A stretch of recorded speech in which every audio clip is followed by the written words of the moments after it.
Alors bonjour, moi c'est Elodie, donc je travaille pour l'Office de tourisme du Rhône aux Gorges de l'Ardèche. Et aujourd'hui je vous amène en petite balade, donc on va partir de Bourg-Saint-Andéol. On va parcourir la Via Rhôna en direction de Viviers. Et donc nous avons rendez-vous avec Lionel Jacob, naturaliste, qui va nous faire partager sa passion du Rhône et de la nature. Vous me suivez ?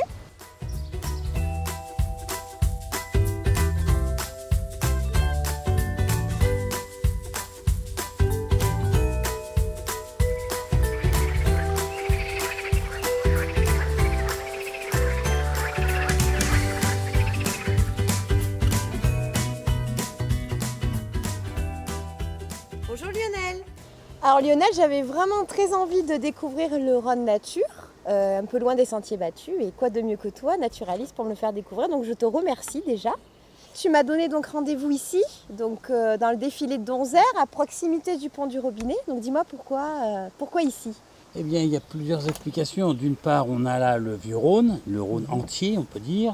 Et puis, en même temps, on est sur le défilé de Donzère, c'est-à-dire la limite, une limite entre le monde méditerranéen et le monde semi-continental.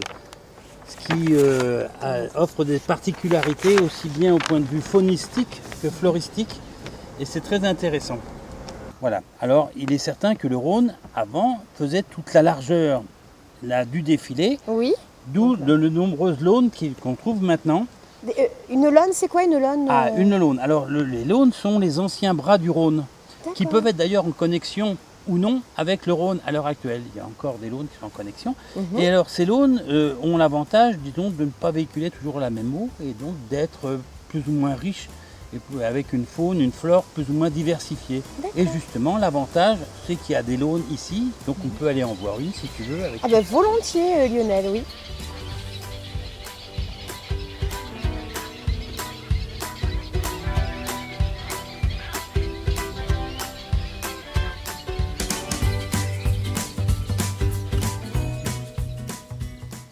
Alors là, Lionel, si je comprends bien, donc on est dans la Laune et on est en zone protégée, c'est ça ? C'est ça, on est dans une zone qui dépend de Natura 2000, qui est déjà une protection de l'art épicide, de la forêt qui borde le Rhône. Et puis nous sommes aussi dans un futur arrêté de biotope. Arrêté de biotope là qui protège davantage autour d'une espèce protégée. D'accord. Entre autres le castor, mais il y a aussi le martin pêcheur, il y a aussi la loutre qui passe sur cette laune de temps en temps, qui remonte le Rhône. Alors Lionel, comment tu vois qu'il y a des castors ici ? Ah bah sur une laune comme celle-ci par exemple c'est assez facile parce que les berges sont dégagées, donc la première chose qu'on repère c'est déjà le bois rongé. Le bois rongé, donc il n'y a que lui qui ronge le bois comme ça en biseau, donc c'est très facile.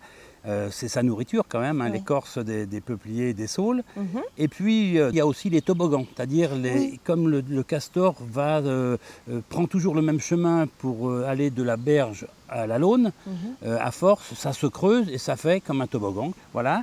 Et puis après ça, alors de façon un peu plus discrète, mais ça faut être un petit peu plus connaisseur, mais on finit par y arriver, c'est de découvrir son terrier ou son terrier-hutte.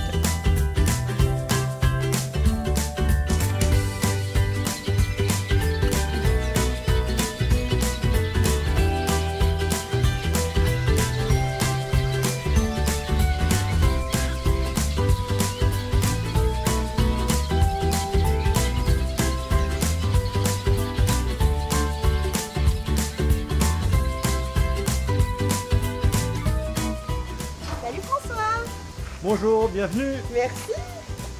Alors écoute, on vient de te voir car Lionel sur le chemin m'a proposé une petite balade en canoë. Et du coup, on voulait savoir si tu aurais des canoës à disposition pour nous aujourd'hui. Alors, ce qu'on va essayer de faire, c'est de remonter jusqu'à une petite laune, qu'on appelle la laune de la Roussette, qui est donc un petit peu plus en amont. Donc là, l'approche se fait beaucoup plus lentement.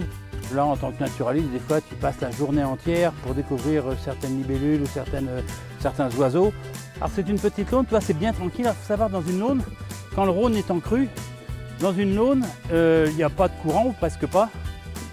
Et donc, le poisson se réfugie, les castors se réfugient, tout le monde se réfugie dans les launes, tu vois, parce que c'est pas en plein courant. Tu vois comment il tape le soleil, là ? Ben, c'est encore plus beau un jour de brouillard.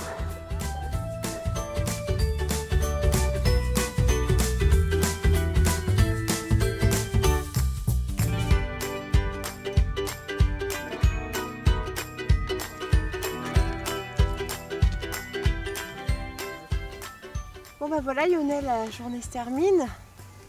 Et j'avais une dernière petite question à te poser. Qu'est-ce qui a fait que tu es tombé amoureux de l'Ardèche et de Viviers? Ben, tu sais que je suis arrivé en Ardèche et à Viviers complètement par hasard. Donc c'est vraiment tombé amoureux. Ça veut dire que si ça m'avait pas plu, je serais reparti aussi vite que je suis arrivé. En plus de ça, si tu veux, pour moi, je suis dans l'Ardèche méridionale, donc l'Ardèche où il fait chaud.